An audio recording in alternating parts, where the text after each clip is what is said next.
ఇవి పులియబెట్టిన కీర దోసకాయ. దీన్ని సౌర్క్రాట్ అంటారు. సౌర్క్రాట్. క్యారెట్, కీర ఇవన్నీ కూడా మనం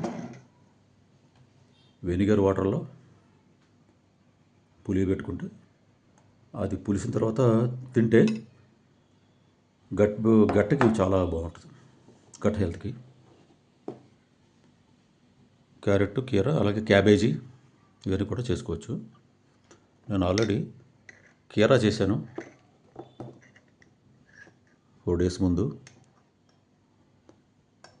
కీరా చేశాను.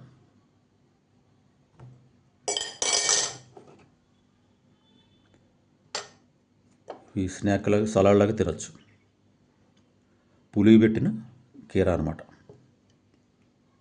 అన్నం ముందు సలాడ్ తింటాం కదా, అలా తినచ్చు స్నాక్ లాగా. దీన్ని సౌర్క్రాట్ అంటారు.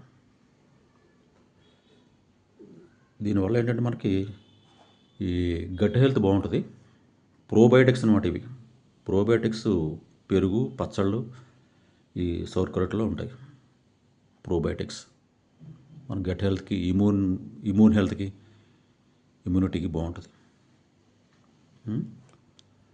ఆల్రెడీ నేను కీరా చేసుకున్నాను. అలాగే ఇప్పుడు క్యారెట్ చేసుకుందాం. క్యారెట్తో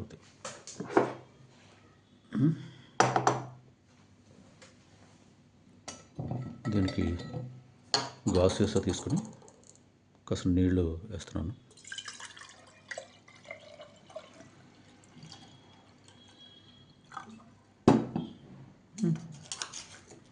కాస్త ఉప్పు, తర్వాత వెనిగర్.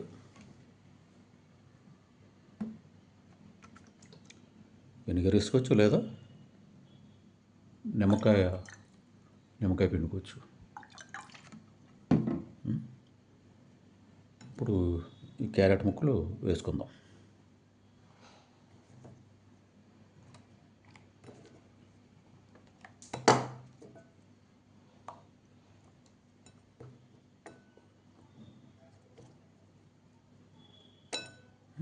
ఓకే, మూత పెట్టేసి కాసేపు అయిన తర్వాత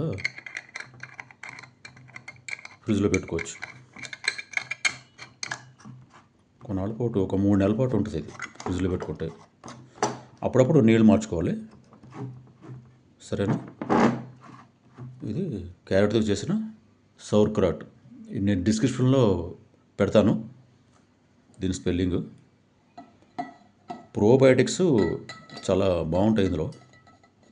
మన ఇమ్యూన్ సిస్టము, గట్ హెల్త్, కడుపు ఉబ్బరం, కాన్స్టిపేషన్ ఇవన్నీ కూడా సెట్ అవుతాయి. ఈ సరదాగా సలాడ్లాగా తినచ్చు అన్నమాట. ఓకే,